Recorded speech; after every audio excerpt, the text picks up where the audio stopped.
I still remember the first day I met her. Maya. She walked into my life like a beam of sunshine on a cloudy day. I can still see it clearly. Her bright yellow scarf fluttering as she entered the office. That confident smile lighting up the whole room. There was something magnetic about her, something that made everyone stop and notice. We were both new interns, nervous but eager to prove ourselves in a company that didn't even know our names yet. The atmosphere was stiff, but when she laughed, somehow the air felt lighter. She introduced herself with a smile that could melt the frost off any stranger. "Hi, I'm Maya," she said, extending her hand like she already knew we were going to be friends. Her tone was warm, inviting, and confident. I remember thinking to myself, she seems like the kind of person who makes everything easier. From that moment on, something about her presence gave me comfort in an unfamiliar environment. It started small. Lunch breaks, shared snacks, late night messages about deadlines. We talked about everything. Our goals, our families, our fears of failing in this fast-paced world. She always had the right words, always knew how to calm me down when I doubted myself. She'd say things like, "You're too good to be scared," or, "You've got this, stop overthinking." And I believed her. She had a way of making people feel like they mattered. Over time, we became inseparable. We walked into meetings together, left the office together, even dressed alike sometimes without planning it. People called us the twins. We joked about it, laughed about how people thought we were glued at the hip. But honestly, I didn't mind. It felt good to have someone in my corner. I'd never had that before. A friend who felt more like family. She defended me when others made snide remarks. When I stayed late to finish a report, she stayed too, even when she didn't have to. We'd share stories about our childhoods, about heartbreaks and dreams. And I started to feel like I'd finally found someone who understood me. I told her things I'd never told anyone at work, about my insecurities, about how sometimes I felt invisible, no matter how hard I worked. She listened, she nodded. She promised she'd always have my back. I remember one evening vividly. The office was nearly empty, just the soft hum of the air conditioner and the glow of computer screens. We were sitting side by side, both exhausted. She suddenly looked up and asked, "Do you ever feel like you're meant for something bigger than this?" Her tone was serious, almost too serious for a casual question. I smiled, thinking it was just one of those deep 10 p.m. conversations that happen when you're too tired to think straight. I said, "Yeah, I do. I think everyone does." She looked at me for a moment longer, and her eyes had this strange mix of admiration and something else, something sharp, something I couldn't name back then. It was only later that I realized what it was, envy. But at that time, I brushed it off. Because when you care about someone, you don't look for shadows. You focus on the light, and Maya's light was blinding. She made me feel like I finally had a real friend in a world full of masks. Still, there were moments that didn't sit right with me. Little comments disguised as jokes. "You always get the good projects," she'd say. Or, "You're so lucky the boss likes you." I'd laugh it off, thinking she was teasing. Once, she forgot to mention my name during a meeting when we'd worked on something together. And when I asked about it later, she just shrugged and said, "Oh, it slipped my mind. Don't be dramatic." I let it go. Because friendship, I thought, meant forgiving small things. Looking back now, I realize I was blind. I didn't see the signs because I didn't want to. When you let someone close, you convince yourself they'd never hurt you. You ignore the moments when they make you feel small, when their laughter feels forced, when their compliments sound rehearsed. You tell yourself, they're just tired. They didn't mean it that way. You create excuses because the truth would hurt too much. But truth doesn't stay buried forever. It waits, it watches, it builds quietly beneath the surface. I kept trusting her, kept sharing everything. My work ideas, my future plans, even drafts of my reports. I didn't think twice. Why would I? She was my best friend, the one I believed would protect me if anyone else tried to take advantage. What I didn't realize was that she was studying me, watching how I worked, how I thought, how I solved problems. She was memorizing my rhythm, preparing for something I couldn't imagine. If I could go back, I'd tell myself to be careful, to notice the way her compliments started sounding like comparisons, to see how her smiles began to fade when I succeeded, to understand that not every friend claps because they're proud. Some clap because they're keeping count. Back then, I would have called her my sister. Now I know she was something else entirely. It's strange how betrayal doesn't look like betrayal in the beginning. It looks like kindness. It sounds like laughter. It feels like comfort. It starts with trust. And by the time you see it for what it is, it's already wrapped around you so tight you can't break free. If I'd known that our friendship was built not on loyalty, but on envy, maybe I could have protected myself. But I didn't. I was too busy being grateful for her, too blinded by the illusion of having someone who cared. And that's how she fooled me, because behind every smile, behind every warm gesture, something dark was growing, quiet, steady, and cold. And by the time I realized what it was, it had already consumed everything I thought was real. It started quietly, like a soft hum you don't notice, until it becomes too loud to ignore. At first, I thought I was imagining things. The changes were small, so small they almost felt insignificant. But small cracks have a way of growing, and soon, the pieces of our friendship began slipping out of place. The first time it happened, I remember overhearing her in the break room. She was laughing, telling a story I had shared with her in confidence. It wasn't even an office-related story. It was something personal, about a mistake I made during college that I had trusted her enough to tell. Hearing her repeat it, twisting the details just enough to make it funny, felt like someone had pulled the ground out from under me. When she noticed me standing there, she didn't flinch. She smiled as if nothing was wrong and said, "Oh, I was just telling them your hilarious story." My cheeks burned. I wanted to believe she didn't mean any harm, that maybe it was all in good fun. So I forced a smile and told myself not to overreact. Then it happened again.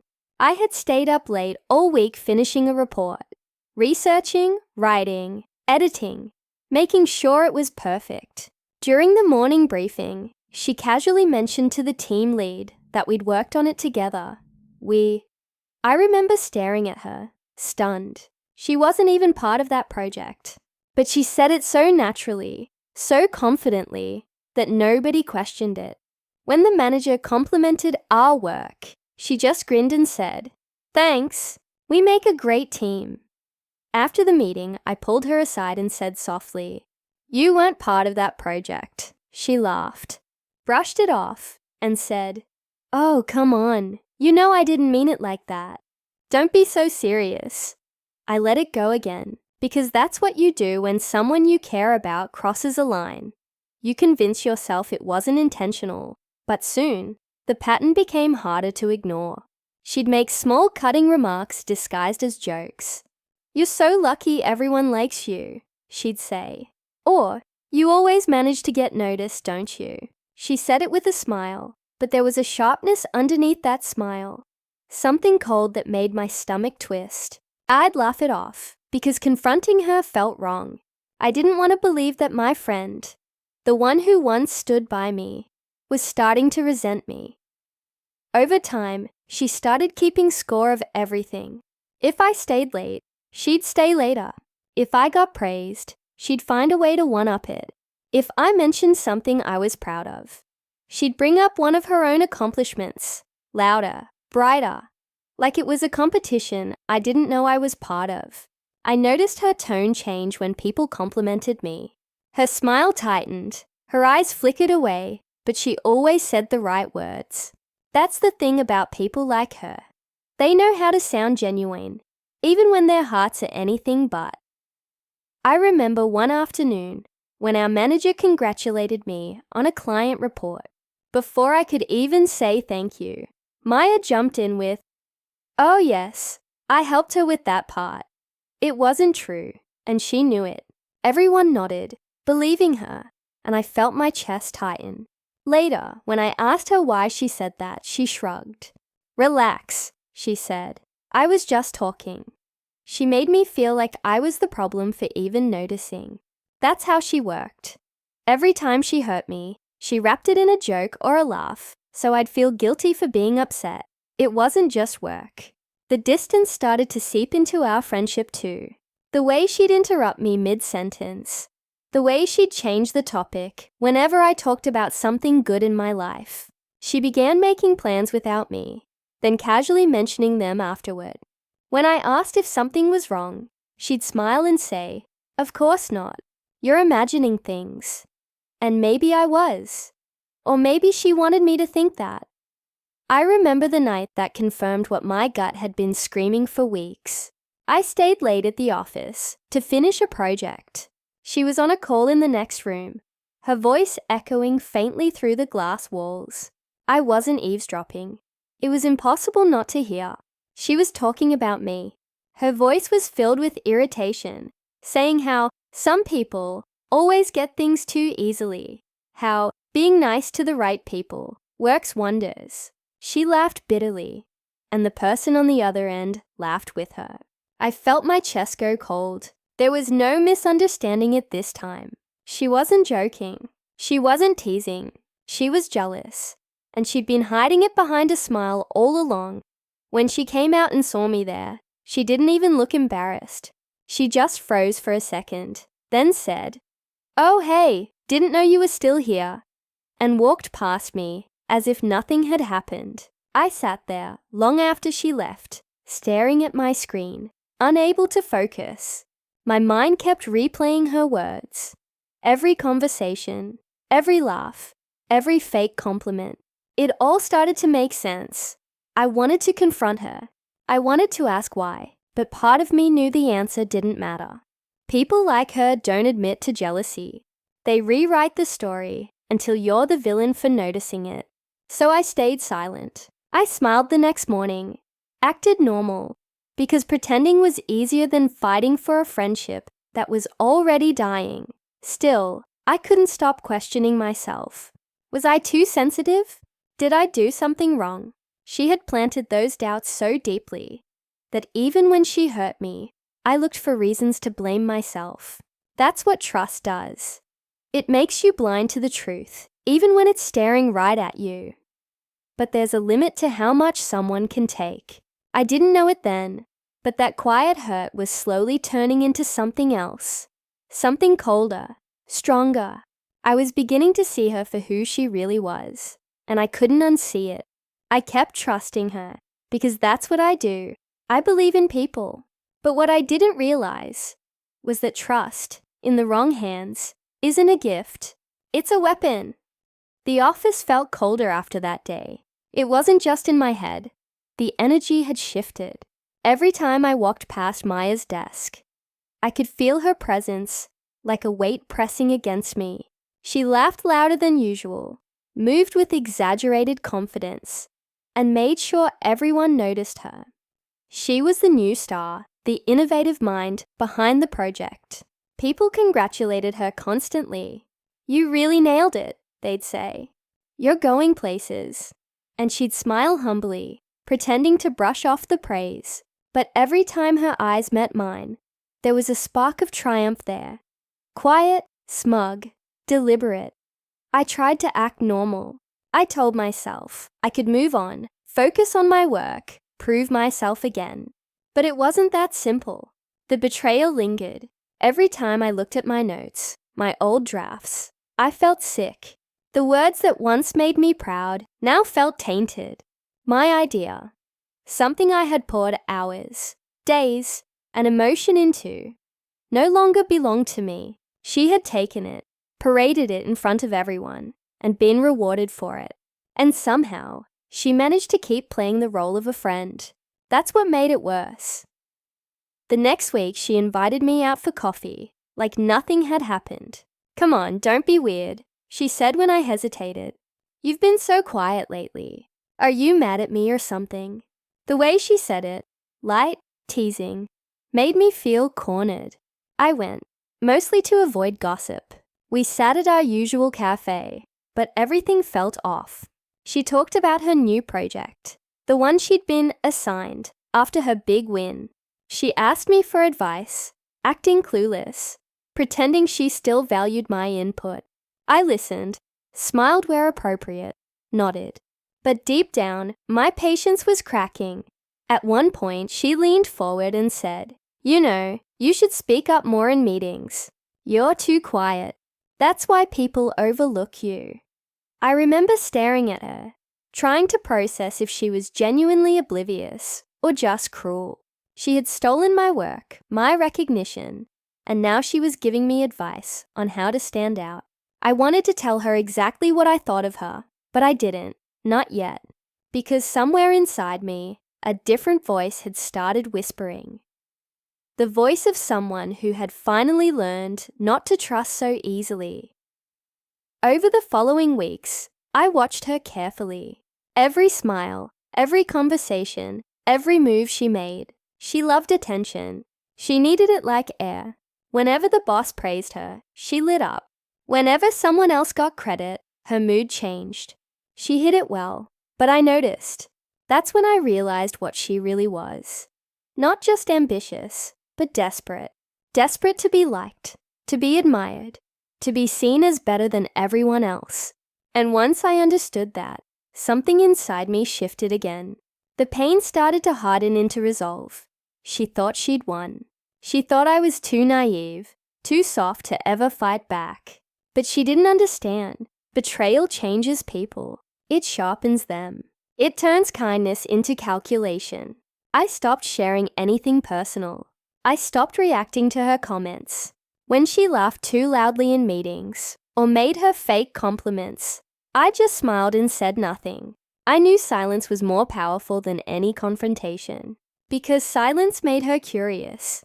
It made her nervous, and slowly, she began to realize I wasn't the same person anymore.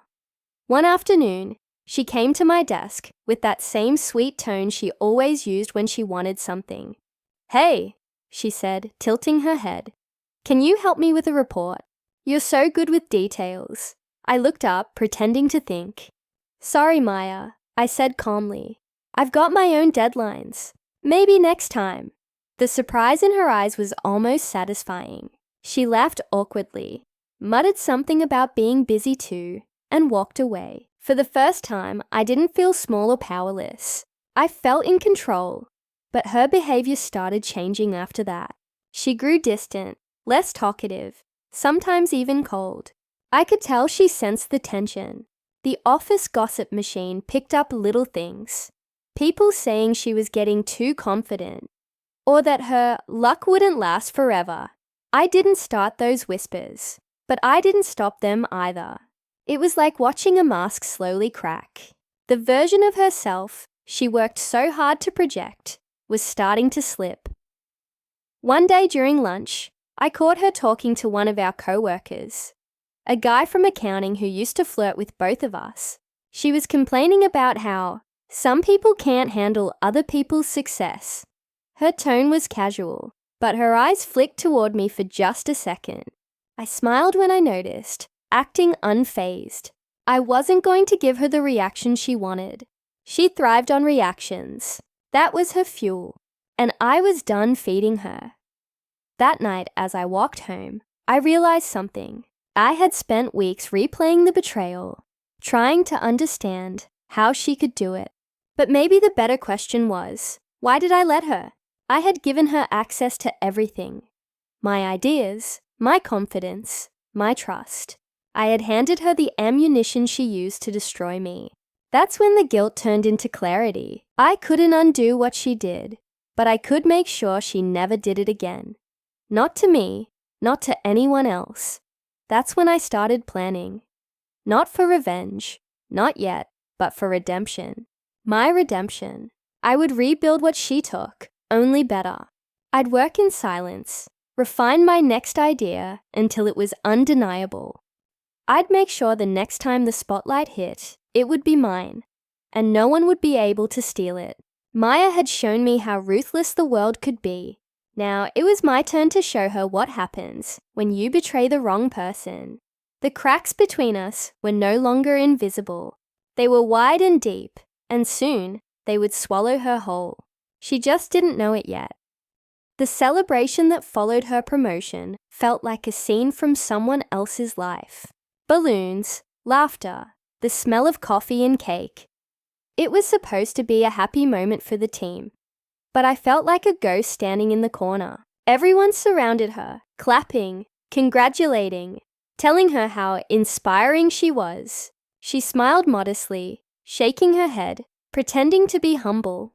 But when her eyes met mine across the room, there was a flicker of something. Victory. A quiet, smug triumph that cut deeper than any insult ever could. I forced myself to smile, to act like I was fine. But inside, I was unraveling. I could still hear the boss's voice, echoing in my head. You've done remarkable work, Maya. Remarkable work that wasn't even hers. The applause that filled the room was supposed to be for me. Every clap felt like a slap against my chest. I wanted to scream, to call her out in front of everyone, to make them see what she really was. But I didn't. I stood there, silent, because I knew no one would believe me. She had already charmed them all. After the meeting, she approached me, holding a small slice of cake. Hey, she said sweetly. Don't be upset, okay? Maybe our ideas just overlapped. Great minds, you know? She laughed like it was some kind of joke. I stared at her, trying to see any trace of guilt in her face. But there was none. Her eyes were calm, calculating. That was the moment I realized the person I'd been calling my best friend never really existed. She had been wearing a mask all along. That night, when I got home, I fell apart. I sat on the edge of my bed, the darkness pressing around me, and the tears came quietly. The kind that leave your chest aching long after they stop. I kept thinking about all the times we'd shared lunch, exchanged secrets, comforted each other after bad days. None of it was real. She had only been there to take what she needed, and I, blind with trust, had handed her everything. But what hurt most wasn't losing the promotion. It was losing the illusion of friendship. The idea that someone could fake loyalty, fake care, fake love just to get ahead. It broke something in me. I didn't recognize myself in the mirror anymore. My eyes looked different, harder, colder, like something inside me had shifted. The next morning, I told myself to move on. I wasn't going to let her win by destroying me. I put on a brave face, walked into the office, and acted normal. But the moment I stepped in, I could tell something was wrong. The air felt heavier. Conversations paused when I walked by. A few people gave me sympathetic smiles. Others avoided my eyes entirely. And then I heard it. A whisper near the printer. I heard she tried to copy Maya's work. That's why she didn't get the promotion. I froze. My stomach twisted. It was like the world tilted under my feet. She hadn't just stolen my work. She had rewritten the story. She was making me out to be the villain. I wanted to deny it, to confront her right there, but I knew how it would look. She was the golden girl now. Charming, respected, trusted. I was just the jealous coworker who couldn't handle losing, and she made sure everyone believed that. The rumors spread like wildfire. By lunch, the story had grown. I was obsessed with her success, bitter, unprofessional. I became invisible in meetings. People stopped asking for my input. My friends at work slowly drifted away. The ones who stayed did so out of pity. And pity is worse than hate. Every time she walked into a room, she'd give me that same innocent smile, as if nothing was wrong. Hey, she'd say lightly, you okay? You've been so quiet lately. I wanted to tell her that quiet doesn't mean weak. It means I'm watching. But even as my reputation fell apart, I started to see her more clearly. I noticed how her laugh sounded forced now, how she checked people's reactions constantly, how she needed to be praised just to breathe. She was terrified of losing the attention she'd stolen, and that fear, that desperate hunger for validation, was the crack in her armor.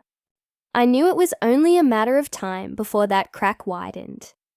Every night, I replayed the betrayal in my head until it no longer hurt, until it just fueled me. I stopped wasting energy on being sad. I started paying attention. I noticed when she slipped up, when her reports were half done, when she made promises she couldn't keep. She was spreading herself too thin, trying too hard to keep up the image. I didn't need to expose her, not yet. People like her always expose themselves eventually. Still, I couldn't pretend it didn't sting when I heard my name whispered in hallways, or saw my old friends now laughing at her desk. But the pain was changing shape.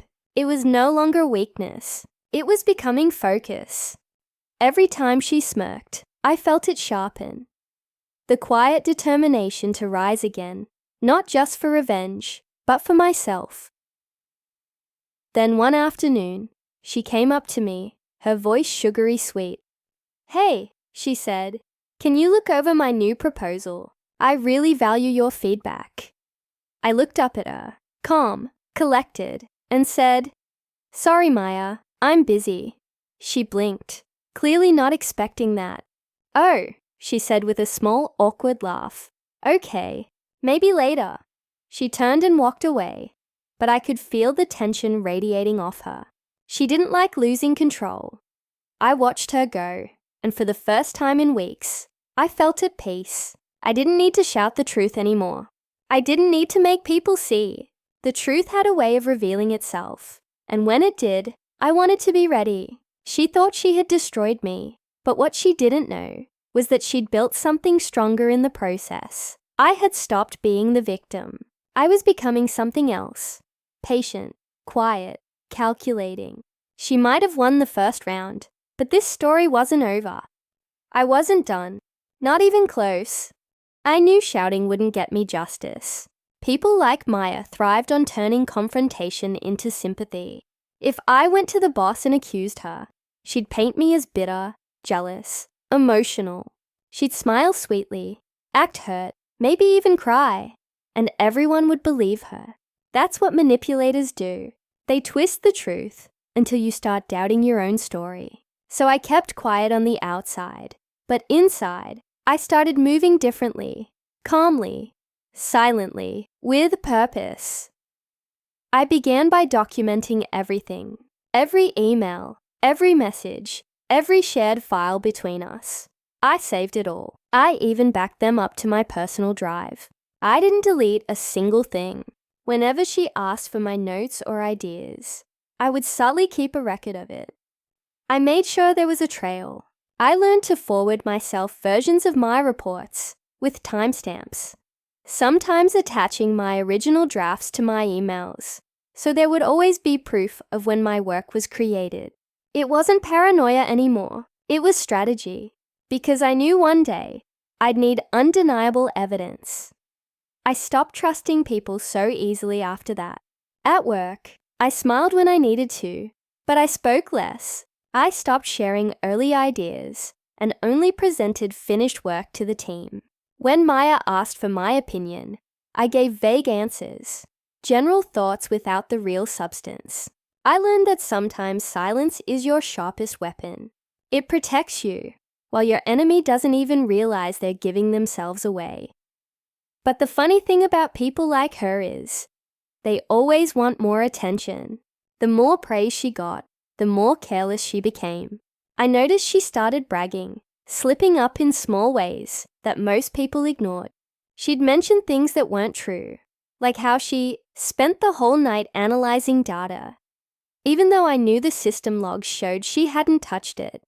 She claimed she came up with a brilliant new idea, which was just an old proposal I'd once discussed privately with her months ago. She forgot that lies have seams, and if you look close enough, those seams start to unravel. I started noticing patterns. She'd take bits of my phrases, certain stylistic things I did in my writing, tiny habits that made my work recognizable, and she'd reuse them. The same phrasing, the same tone. It was subtle, but I could see my fingerprints all over her presentations. That was my voice she was copying, my phrasing that got the applause. She didn't just steal ideas, she stole my identity as a professional. That realization made something shift inside me. It wasn't just about revenge anymore. It was about reclaiming what was mine. So I took my plan deeper. I started embedding small, invisible clues in my work, markers only I could identify later, hidden metadata in documents, unique data labels, even minor details in graphics that could prove ownership. For instance, I'd use a pattern in my spreadsheets that looked random, but wasn't. It spelled out my initials if you read it diagonally. It sounds crazy, I know, but it worked. It gave me something that no one could argue with. Proof that I was the original creator, down to the smallest byte. Over time, I became invisible at work in the best possible way. I did my job, met deadlines, stayed professional, but I also watched. I saw how she laughed with the team, how she exaggerated her importance in meetings. She was building her little empire of lies, and she thought no one saw through it. But I did. Every move she made, every fake smile, every half-truth she dropped, I catalogued it in my mind. It wasn't obsession. It was observation, and one day it would all matter. Then came the moment that changed everything. The company announced a massive corporate event, something high stakes and public. The top performers would lead the project, and Maya, of course, was chosen. Everyone congratulated her. She acted modest, pretending to be surprised, but I could tell she had been waiting for this spotlight. This was her chance to show the world she was brilliant. I almost felt sorry for her, because she had no idea that her biggest performance was also going to be her undoing. What she didn't know was that the project she was about to present used my data. Not data from this year, data from the files I had originally created for that promotion months ago, the same ones she had stolen. But this time, there was something new. My quiet watermark. The watermark I had embedded when I rebuilt my work after the betrayal. It wasn't visible, but it was traceable. Every time she opened or modified the file, it recorded her activity, and the original author remained me. The night before her presentation, I reviewed my collection again. There it was, proof stacked neatly in folders. Emails with timestamps, messages where she'd asked for my help, drafts she'd accessed. I didn't even feel angry anymore. I just felt ready. I didn't plan to expose her in some dramatic scene. No screaming, no public fight. That's not real revenge. Real revenge is quiet. It's letting someone walk confidently into their own trap, thinking they've won, when in reality, they've been losing for a long time. The next morning, she strutted into the conference room, glowing with pride, her presentation ready. I sat at the back, calm, composed, and observant. Watching her, I realized how fake everything about her friendship had been. All the laughs, the secrets, the "you're my sister" talks. It was all part of her act. But now the act was almost over. I had proof that she built her success on my work. She didn't know it yet, but the walls were already closing in. I smiled quietly that day, not because I wanted her destroyed, but because I had finally taken back control. The girl who once cried alone in her apartment was gone.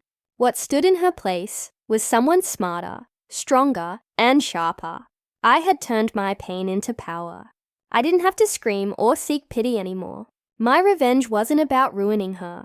It was about reclaiming myself. And soon, the truth would do the rest for me. The night before the company's biggest event, I sat alone in my apartment, the glow from my laptop, the only light in the room. My heart was racing, but my mind was calm, focused. The folder on my screen was neatly organized. Proof of everything she had done. Emails, drafts, metadata screenshots, timestamps, even internal system logs that showed when each document was created. Every lie she had told, every time she'd claimed my ideas as her own, was there in black and white. I wasn't nervous anymore. I wasn't scared. I had been silent long enough. Now, the truth would speak for itself. I opened a blank email, addressed it to the company's board and the CEO. My fingers hovered over the keyboard for a few seconds. I wasn't trying to destroy her. Not in the dramatic, movie kind of way. I just wanted her to face the truth, to see what it feels like when someone takes away what's yours. My message was short and cold. Please review the attached documents before tomorrow's presentation. All data, drafts, and research belong to me. Proof attached. I didn't sign my name. I wanted the evidence to do the talking. I clicked send and sat there, staring at the screen until the confirmation appeared. Then I closed my laptop and took a long breath. For the first time in months, I slept peacefully. Morning came fast. The entire office buzzed with anticipation. Everyone was talking about Maya, her big presentation, her genius, her brilliant ideas. She walked through the hall like a celebrity, perfectly dressed, confident, and radiant. She smiled at me, that same fake warmth she had used since the beginning. "Wish me luck," she said sweetly. I just nodded. My silence wasn't weakness anymore. It was power. She didn't know what was coming, and that ignorance was my final gift to her. The presentation began in the large conference hall. The room was full. Executives, managers, and the CEO himself sitting front and center. The projector flickered to life as Maya began to speak. Her voice was smooth and rehearsed, every word polished. I'd heard that voice before. Confident, convincing, and completely built on lies. Slide by slide, she presented her project, my project. The same structure, the same words, even the same little jokes I had written into my notes to make the data more engaging. She had taken everything. But instead of anger, I felt something else. Detachment. Watching her perform felt like watching someone act out a life that didn't belong to them. And then it happened. The CEO, who had been quiet until now, slowly raised his hand. "Maya," he said, his tone steady and calm. "Can you explain why your report matches our archived project drafts?" All under another employee's name. The room went silent. Her confident smile faltered. She blinked, trying to understand. "I'm sorry?" she said weakly. The CEO leaned forward, his expression unreadable. "These documents," he continued, clicking the remote, "show identical text and data patterns. Only difference. These were created months before you submitted your work." The air in the room shifted instantly. People exchanged confused looks. Maya's voice trembled as she tried to respond. "That's impossible. Maybe it's a coincidence," she stuttered. "We were all working on similar ideas." But even as she said it, her voice betrayed her. She knew there was no coincidence here.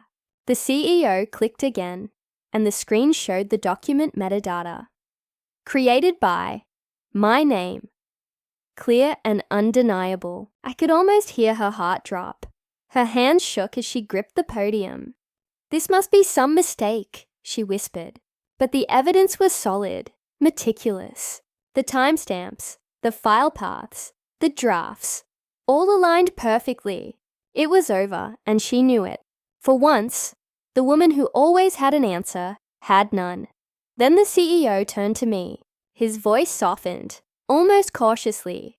"Is this true?" he asked. I took a deep breath, my palms damp but steady. "Yes," I said quietly. But I wasn't going to say anything. I just wanted to move on. The words left my mouth slowly, but they carried more weight than any accusation ever could. The room stayed silent for several seconds after. I could feel every pair of eyes on me, but I didn't flinch. I didn't gloat. I didn't even look at her. I just sat still, calm and unbothered. The CEO nodded once, then turned to Maya. His voice was measured, but cold now. "We'll continue this discussion privately," he said. "For now, please step away from the presentation."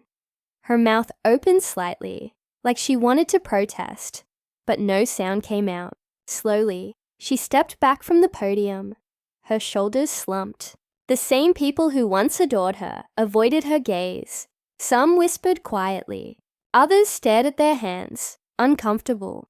The queen of the office, the star employee, reduced to silence by the truth. As the meeting ended, people began filing out quietly. I stayed in my seat for a while, watching as the CEO spoke to a few board members, gesturing toward the screen. My body felt light, almost weightless. Months of anger, frustration, and helplessness drained out of me all at once. The truth was finally free. It didn't need me to shout or fight. It just needed to be seen. When I finally stood and walked toward the door, I saw her standing in the hallway. She looked lost, pale, and smaller than I'd ever seen her. Her eyes were red, maybe from tears, maybe from panic. For a brief second, our eyes met. She didn't say anything, and neither did I. What could she say now? What apology could erase what she had done? I gave her a small, quiet nod. Not out of kindness, but closure. Then I walked past her, my steps steady, my head high. That day the truth didn't just expose her. It freed me. The mask she'd worn so perfectly had finally cracked, revealing the envy and deceit underneath. And as it fell away, I realized something important. I didn't need revenge anymore. I didn't need to prove anything to anyone. Because the truth, once revealed, becomes its own kind of justice. Calm, silent, and absolute. When the suspension turned into termination, the entire office seemed to hold its breath. The official notice came quietly, tucked in the middle of an ordinary workday, but its impact was seismic. Everyone knew what it meant. Maya was gone. Her desk was cleared out by security. Her nameplate removed. Her company email deactivated. It was like she'd never existed. Like the same woman who once commanded rooms with her charm and confidence had been erased overnight, and yet I could still feel her ghost lingering in every corner. In the uneasy glances, the forced small talk, the silence that followed whenever anyone mentioned the presentation. People tried to act normal, but guilt hung in the air like static. The same colleagues who had believed her lies now avoided eye contact. The ones who'd laughed at her jokes now looked ashamed. Some even came to me privately, pretending to be checking in, when what they really wanted was reassurance that they hadn't been part of the problem. I didn't hold it against them. People are followers by nature. They gravitate to whoever seems powerful, and Maya had mastered that illusion until it crumbled. I remember sitting at my desk the day after she left, staring at the empty chair across from me. For months, that seat had been filled with laughter, gossip, shared coffee breaks, and secrets whispered between deadlines. Now it was just a hollow reminder of how fake it had all been. The betrayal had run deep, but what hurt most wasn't losing her friendship. It was realizing how completely she had fooled me, how easily she had worn the mask of loyalty, while quietly plotting to replace me. But as I sat there, I felt no rage, no satisfaction, just a quiet acceptance that this was the natural end of something rotten. When truth finally surfaces, it doesn't explode. It settles. It finds its place and forces everyone else to find theirs. That's exactly what was happening now. The office had rearranged itself around the truth, and for the first time in a long while, I could breathe without the weight of pretending everything was fine. A week later, she called me. I didn't recognize the number at first, but something in me knew it was her. I stared at the screen for a long time before answering. Her voice was shaky, thinner than I remembered. "I wanted to say sorry," she began. her words trembling like she was scared of being hung up on. I know I don't deserve forgiveness, but I can't live with what I did. There was a long pause, where I could hear her crying softly on the other end. And strangely, I didn't feel anger anymore, just exhaustion. She talked about how everything had spiraled out of control, how she'd thought taking credit for my work would prove her worth, how she never expected it to go this far. It was almost painful to hear, not because of sympathy, but because it was such a human thing. This pathetic attempt to rewrite her own story when it was already finished. When she finally asked, "Can you ever forgive me?" I took a deep breath. The truth was, I already had, but not for her. I had forgiven her the day I decided not to let bitterness eat away at what was left of me. Forgiveness, I had learned, doesn't mean erasing the wrong. It means refusing to carry it any longer.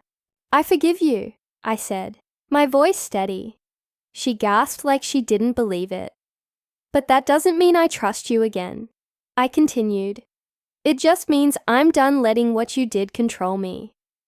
There was silence after that. I think she wanted me to say something kind, something to soften the blow, but I had no softness left for her. Not anymore. Eventually she whispered, "Thank you," and hung up. I never heard from her again.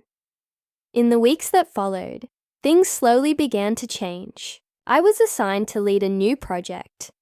Something bigger, more important, and entirely my own.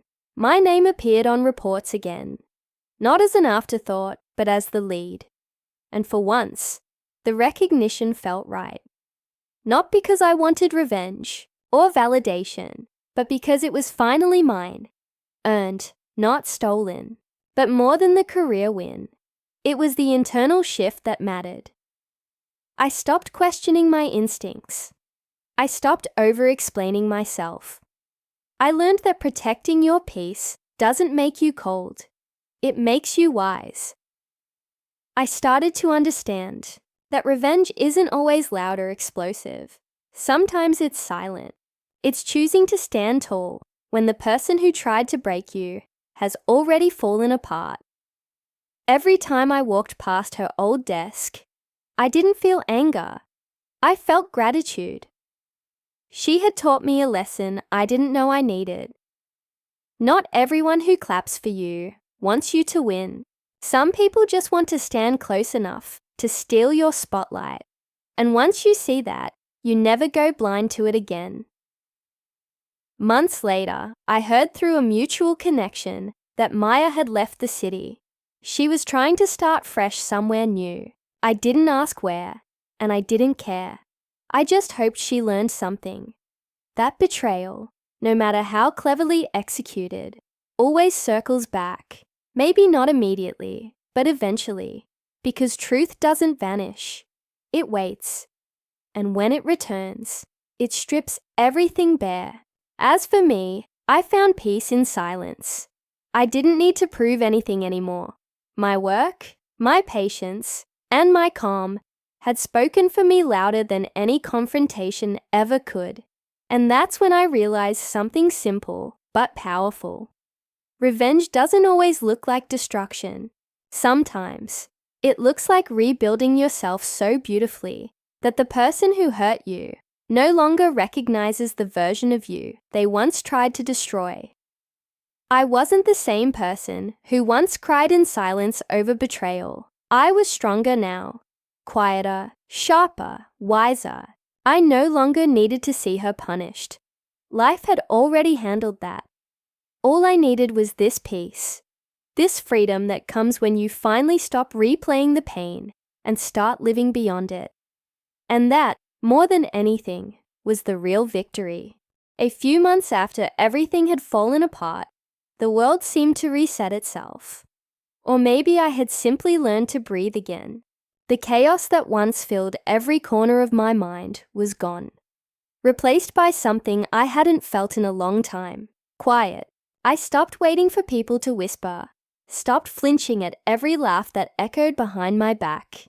The storm had passed, and all that remained was the stillness that comes when truth finally settles.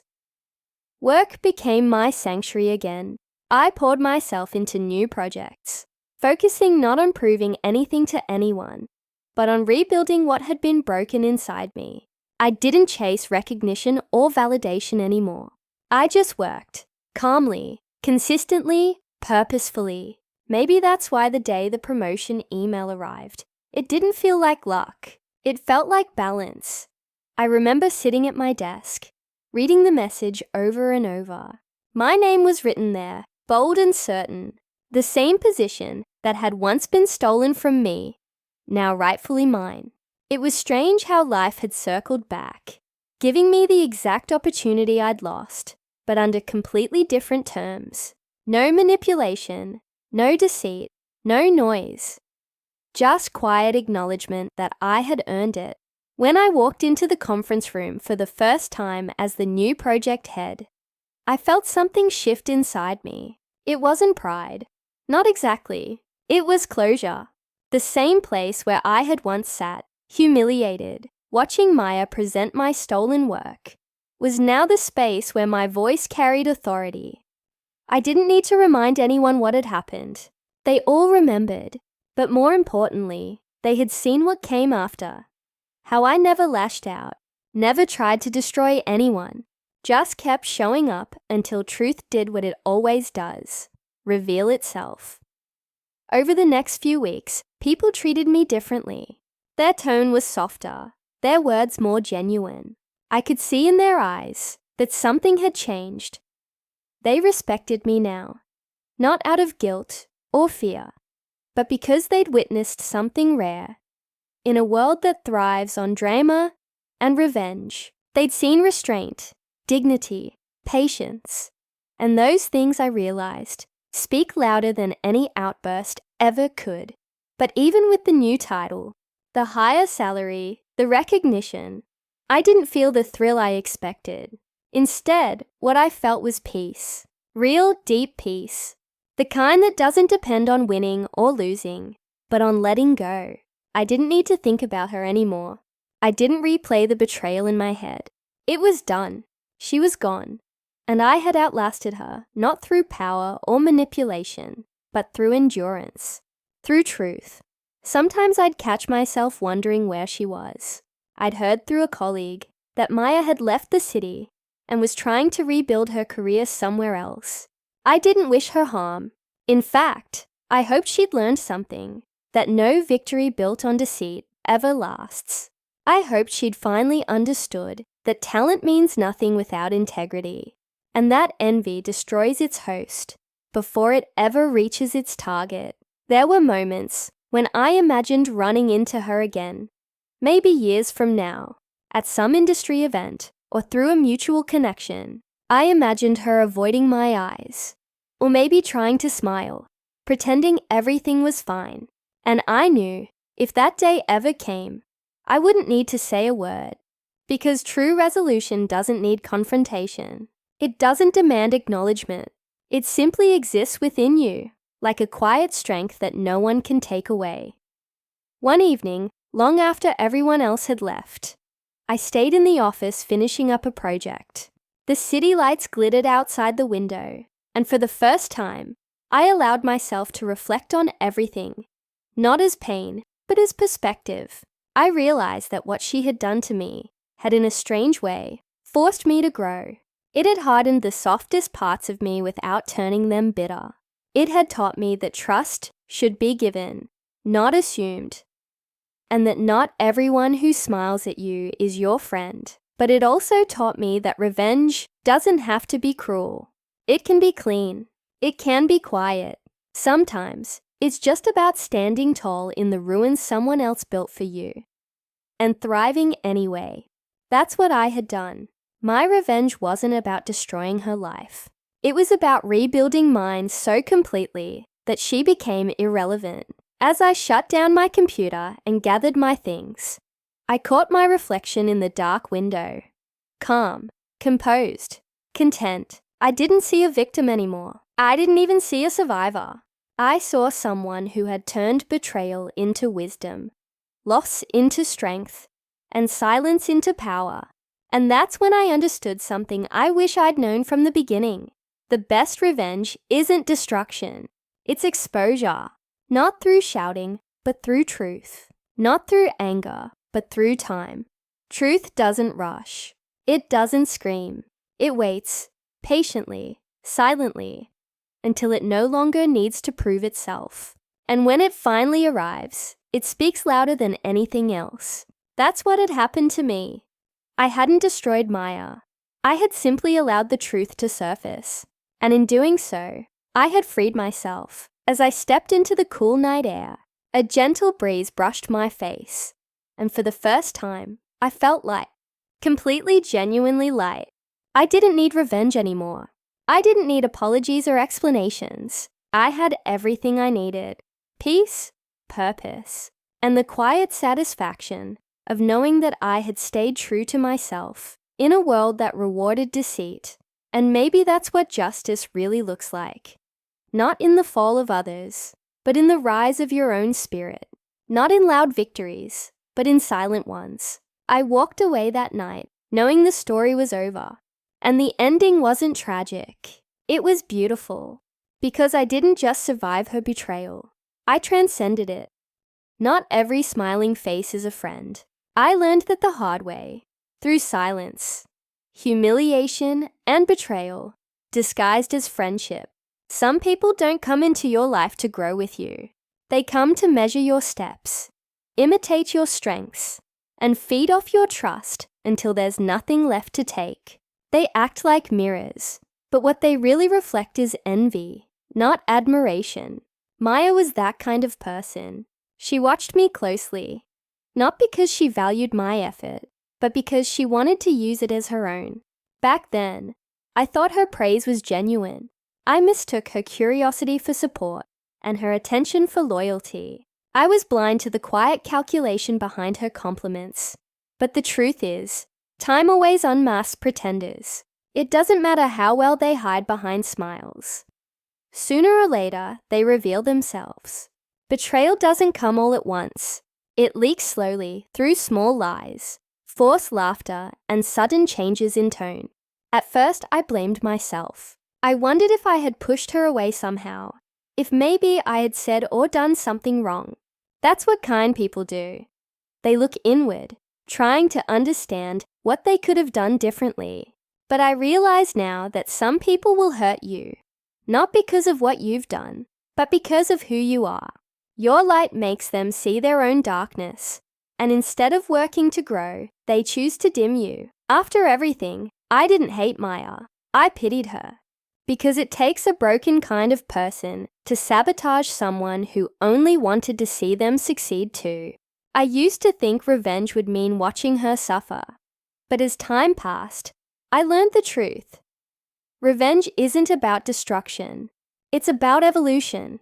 It's about becoming so grounded, so self-assured, that the people who tried to ruin you no longer have any power over your peace. That's what true freedom feels like. It's not loud. It's quiet. It's calm.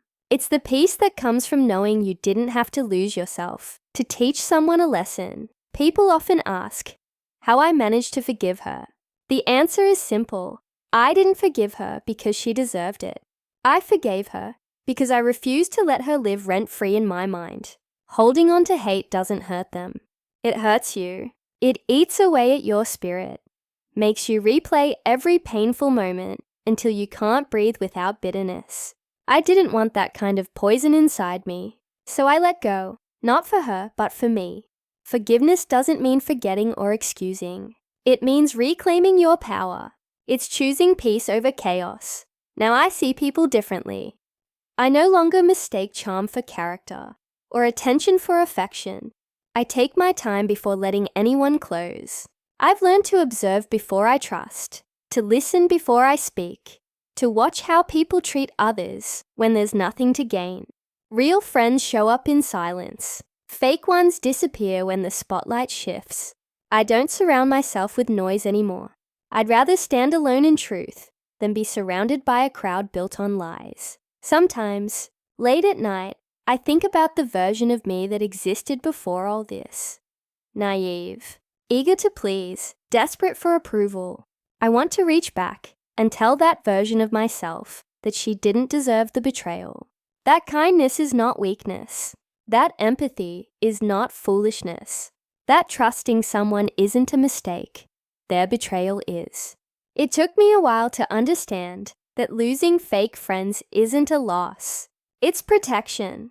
When people reveal their true nature, it's not your downfall. It's your deliverance. Maya's story ended the moment her mask fell, but mine began right there. Her fall wasn't my victory. My victory was in choosing not to become like her. It's easy to let bitterness turn you cold, but staying kind in a world that betrays you, that's power. The best revenge is to live with integrity while others expose their deceit. Truth doesn't need to shout. It just needs time, and time without fail reveals everything. Now I walk differently. I guard my peace the way people guard their secrets. I no longer explain myself to those who twist my words or justify my actions to those committed to misunderstanding me. I've learned that energy doesn't lie. And when someone's energy shifts, it's time to listen. People show you who they are in small moments, not big gestures. And when they do, believe them. There's something beautiful about walking away from what once broke you, not out of spite, but out of wisdom. I no longer chase closure or demand apologies that were never sincere. Some things don't need fixing. They need ending. Peace is not found in confrontation, but in acceptance. Acceptance that not everyone you lose is a loss, and not everyone you keep deserves to stay. Maya's betrayal didn't destroy me. It revealed me. It peeled away the version of myself that depended on others for validation. It forced me to rebuild, stronger and smarter. Now, when I meet people, I don't wonder if they like me. I wonder if they respect honesty, because loyalty isn't about proximity. It's about intention. So I move forward with fewer people but deeper connections. I choose those who match my energy, who celebrate my wins without competition, who speak truth, even when it's uncomfortable. I don't seek revenge anymore. I seek peace. I don't chase recognition. I chase growth. Maya taught me that fake friends destroy themselves. All you have to do is give them time. And when that time comes, you don't need to gloat. You just need to stand tall, silent, and watch truth do its work. Because in the end, betrayal always exposes its own face. And when it does, the one who stayed honest always wins.